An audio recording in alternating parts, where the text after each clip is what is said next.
भारत के 4 पवित्र धाम यानी यमुनोत्री, गंगोत्री, केदारनाथ और बद्रीनाथ। आने वाले 9 से 10 दिन के अंदर हम सभी चारों धामों के दर्शन करेंगे और साथ ही साथ हरिद्वार और ऋषिकेश भी जाएंगे। इस यात्रा में मेरे साथ होगी मेरी धर्मपत्नी रुद्राणी। यात्रा हमारे बीच सदैव रहे, इसलिए इस व्लॉग को शूट कर रहा हूँ। तो आइए चलते हैं यात्रा पर। बद्रीनाथ से मात्र 3 किलोमीटर की दूरी पर हिमालय की गोद में बसा है माना, भारत का अंतिम गांव। सीमा सड़क संगठन यानी BRO ने यहाँ एक बोर्ड लगाया है जिस पर लिखा है भारत का अंतिम गांव माना। यहाँ से कुछ ही किलोमीटर आगे शुरू होता है भारत तिब्बत की सीमा। माना गांव समुद्र तल से लगभग 3200 मीटर ऊंचाई पर बसा हुआ है।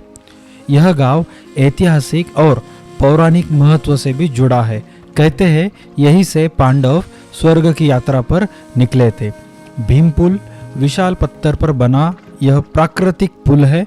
मान्यता यह है कि स्वयं भीम ने द्रौपदी को पार कराने के लिए इसे सरस्वती नदी पर रखा था। साथ ही साथ यहाँ पर बहती है सरस्वती नदी जो अलकनंदा के संगम पर अदृश्य हो जाती है, इसलिए इसे अलका और सरस्वती संगम कहा जाता है। माना में व्यास गुफा है जहाँ महर्षि व्यास ने महाभारत की रचना की थी। व्यास गुफा के पास है गणेश गुफा जहाँ भगवान गणेश ने महाभारत की लिपि लिखी थी। इस गांव में आज भी पुरानी संस्कृति और परंपराएं जीवित है। यहाँ रहने वाले लोग भोटिया जनजाति से संबंध रखते हैं।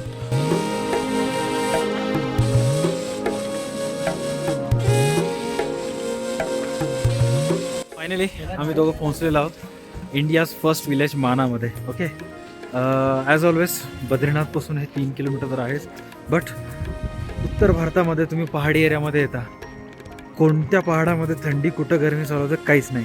आम्ही पूर्ण बद्रीनाथमध्ये यायच्यापर्यंत सर्व ग्लव्स बॅगमध्ये ठेवून टाकलं होतं. जसं माना विलेज आला भाई हे बाहेर आले कारण थंडी आहे, हात जाम होऊन जात आहे. ओके, आणि इकडे माझ्या बॅक साईडला तुम्हाला दाखवतो, इकडं इंडियन आर्मीचे कॅम्प्स आलेले आहेत कारण इकडं इंडो टिबेटियन बॉर्डर आहे आणि ह्यानी असे हे पर्वतांना नावं देतात. जसं की बघू शकता टगरा राहो 7 इथं दिसत आहे.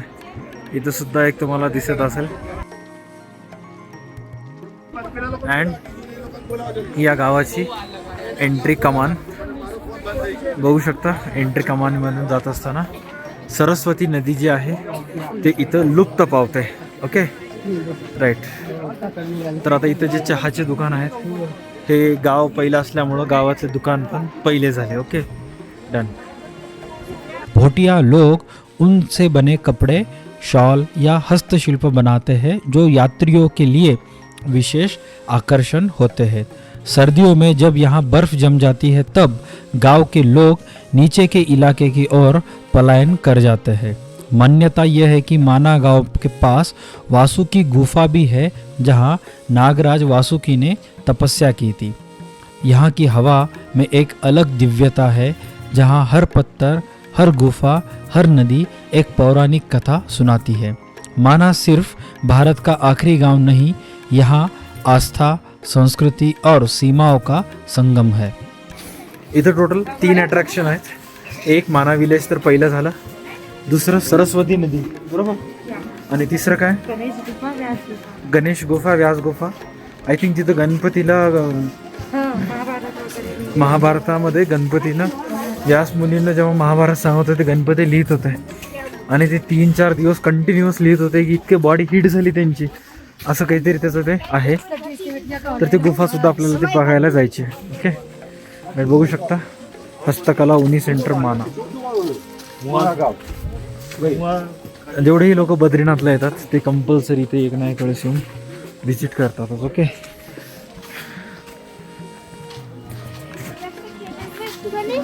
सगळ्या दुकानामध्ये तेच आहे. हां क्वालिटी चांगली आहे.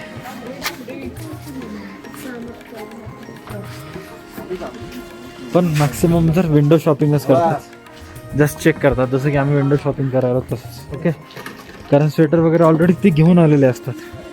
एखादे एक असतात की जे बाय वगैरे करत असतात.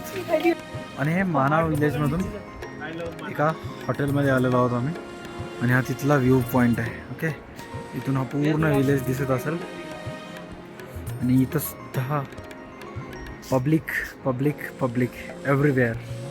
या ठिकाणी तुम्ही पाहू शकता या साईडची जी नदी आहे ही सरस्वती नदी आहे आणि तिकडनं जी वाहती ती आहे अलकनंदा नदी.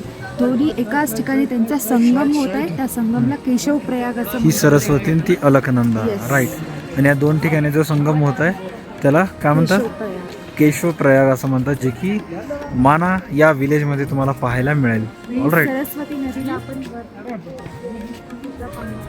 तिथून सुद्धा आपण सरस्वती नदीला पाहणार आहोत.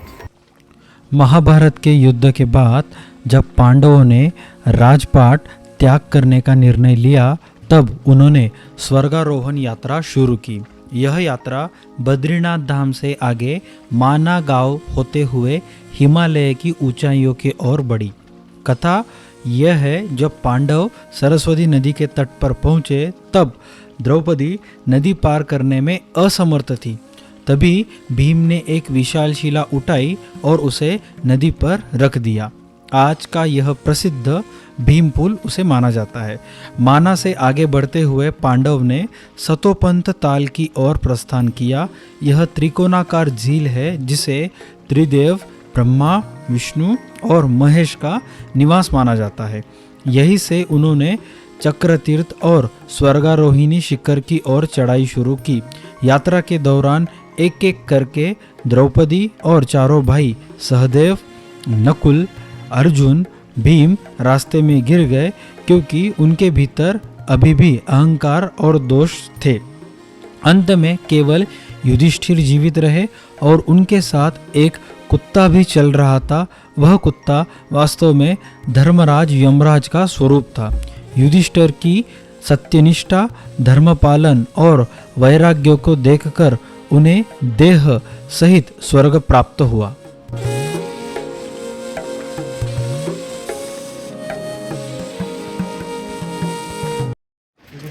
आता आपण जाणार आहोत जिथे तुम्हाला सरस्वती नदीचं उगमस्थान दिसेल. सरस्वती नदी दिसेल. ओके, गर्दा भयानक आहे. थोड्या थंडीमध्ये पण गर्दा काही ना काही आहेच या जागेमध्ये. ओके. माना गांव को भारत सरकार ने गांवों का गौरव योजना में टूरिज्म विलेज के रूप में भी चुना. यहाँ सरस्वती नदी का बहाव इतना तीव्र है कि उसकी गड़गड़ाहट दूर से ही सुनाई देती है, मानो देवी सरस्वती स्वयं गर्जना कर रही है. कहा जाता है कि महाभारत का लेखन यही व्यास गुफा और गणेश गुफा में पूरा हुआ था और ये दोनों ही गुफाएं आज भी यही उपलब्ध है. आप कभी भी देख सकते हो. इथून हे तुम्हाला सगळे भारतातले पहिले चायचे दुकान म्हणून जे फेमस आहेत, एक नाही आहेत, 5-6 चहाचे दुकान आहेत इथं. हे सगळे दुकान इथं तुम्हाला दिसत असतील आणि पब्लिक पण दिसत असेल. ओके. अँड भाई हे तेंडुलकरचा जाव आहे, सॉरी शुभमन गिल, मोदी, गांधी सगळेच इथं स्वतःचे बॅनर लावून बसलेले आहेत. चाय आणि चायचा विषय आणि मोदीजी नाही आले तर मग काय इज्जत राहिली. ओके. हां, त्या ठिकाणी सरस्वती नदी आता यायली का चालली नाही माहिती. माझ्या मतात आता ती स्वर्गातून खाली यायली. Right right. इथून सरस्वती नदी येत आहे. हां, स्वर्गातून. राईट. इथे एका ठिकाणी भीमचं दगड पण आहे वाटतं ना, भीमानं ठेवलेला. त्याच्यावर मंदिराला जाण्यासाठी भीमने एक दगड ठेवला होता. भाई भीम खूप काही कामं केलेलं आहे. त्याला भीम पूल असं म्हणतात. राईट. चेक करूयात आपण भीम पूल.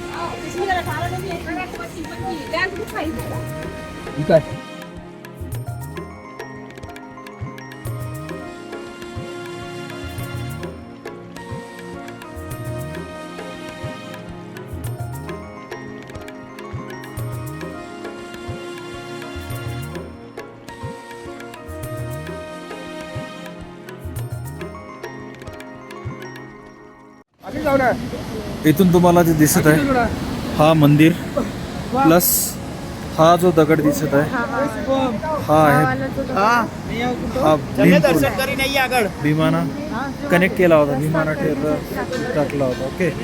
आणि इथं सरस्वती नदी बद्रीनाथचं उगमस्थान तुम्ही बघू शकता. असं म्हणतात की नदी स्वर्गातून येत आहे. भाई फ्लो बघा यार, प्रेशर बघा, ते किती बेकार प्रेशर आहे एकदम. हां, कुठून यायली काहीच माहीत नाही. पण पाणी एकदम भयानक आहे.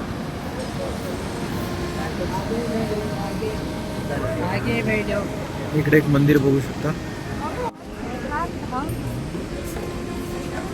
तर त्यानंतर आपण इथलं एका मंदिरात जाऊयात, जिथं बाहेर महर्षी व्यासांची मूर्ती इथं ठेवलेली आहे. ओके, या एका साईडला गणपती भगवान गणेशजी आणि एका साईडला हमारे चैत्य हनुमानजी. ओके, महर्षी व्यास सरस्वतीचंच मंदिर आहे, बघू शकता. यस यस यस, मध्ये जा जा जा जा.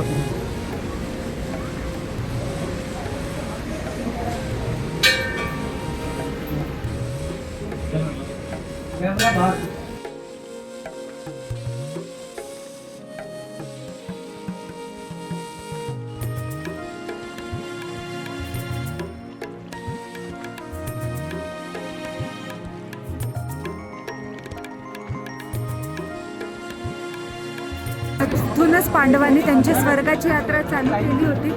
आणि त्याचबरोबर सतपंथकडे जाण्याचा म्हणजे स्वर्गाकडे जाण्याचा मार्ग सुद्धा इथूनच आहे. आणि आता सगळं आपण हिंदुस्थानची प्रथम चाय की दुकान तिथं आहोत. आलेलो आहोत. चाय नंतर पिऊयात. ओके, आले की. हां, मतलब चाय. चलो चलो चलो चलो आगे से बनाओ फोटो. आगे कहाँ जाना है? आपकी मर्जी है भैया. वसुधारा बोल रहे तुम्हारे जाने पाओगे. वसुधारा अभी जा नहीं पाओगे आप, खाली रुक जाओ 15-20 मिनट, नहीं तो फिर यहाँ पर काम से. भारत की पहली चाय की दुकान में चाय से पहले मैगी का स्वाद लेते हुए बुक्कड़. गिळ गिळ कसा आहे? उगं फेक रिव्ह्यू देऊ नको, ऑनेस्ट रिव्ह्यू दे. काय कमी आहे नीट सांग. पक्का? ठीक आहे, चांगला आहे, येऊन ट्राय करू शकता. मॅगी नंतर आपण पार्ले बिस्किट खाऊया. चहा आणि पार्ले बिस्किट. हां,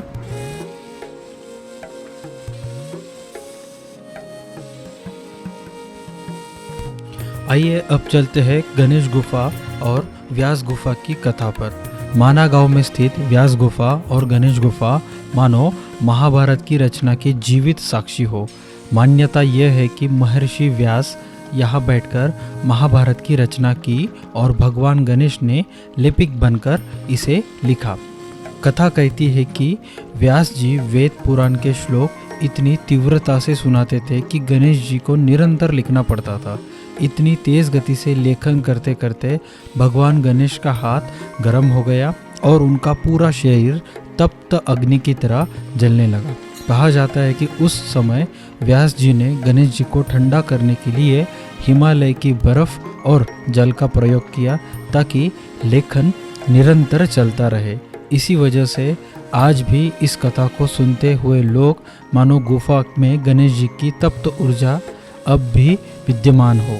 गणेश गुफा और व्यास गुफा केवल पत्थर की गुफाएं नहीं बल्कि महाभारत लिखे जाने की दिव्य धड़कन और गवाह है। और शायद इसलिए माना गांव की हवाओं में आज भी एक अनकहा कंपन है, जैसे गणेश जी की कलम की गूंज और व्यास जी की वाणी अब भी गुफाओं की दीवारों से टकरा रही हो। सो फायनली माना गाव एक्सप्लोर झालेलं आहे, बद्रीनाथ धामसुद्धा एक्सप्लोर झालेला आहे आणि आज सकाळी आपण येताना जोशी मठसुद्धा एक्सप्लोर केला। म्हणजे आज दिवसभरामध्ये 3 गोष्टी एक्सप्लोर केल्या, जोशी मठ, बद्रीनाथचं टेम्पल आणि माना गाव। सो आता इथून आम्हाला वापस त्याच ठिकाणी जायचं पीपल कोटीला, बिकॉज पीपल कोटीवरून जेव्हा आपण बद्रीनाथला येता इथून वापस ऋषिकेश हरिद्वारला जायचा रस्ता तोच आहे। ओके, त्यामुळं जोशी मठ जे आहे ते संध्याकाळी 7:30-8 वाजता, त्यातले 8-9 वाजता काहीतरी ते गेट बंद होतात, तिथून तुम्हाला पुढे ट्रॅव्हल करता येत नाही। सो आम्हाला त्याच्या अगोदर जावं लागेल आणि इथं एरियामध्ये नाईट ट्रॅव्हल जे आहे ते नाईट ट्रॅव्हल सेफसुद्धा नसतं। सो आम्ही वापस बॅक टू पीपल कोटी जाणार, तिथं मुक्काम करणार मग तिथून उद्या आमचा प्रवास स्टार्ट होणार ऋषिकेश हरिद्वारला आणि मग तिथून बॅक टू देहरादून आणि मग देहरादून नंतर direct back to flight Hyderabad आणि हैदराबाद नंतर आपला देगलोर म्हणजे जिथे मी राहतो तिथं. ओके, सो नेक्स्ट व्लॉगमध्ये आपण खूप सारे छोटे छोटे पॉईंट्स, देवप्रयाग सारखे गोष्टी, जिथं 2 नद्या 3 नद्या येऊन एकत्र एका ठिकाणी मिळतात, 2 नद्या येऊन, असे पॉईंट्स आपल्याला नेक्स्ट व्लॉगमध्ये डिस्कस करायचे, पाहायचे. ऑल राईट, सो भेटूयात पुढच्या व्लॉगमध्ये. टाटा, बाय बाय, भेटूयात पुढच्या व्लॉगमध्ये.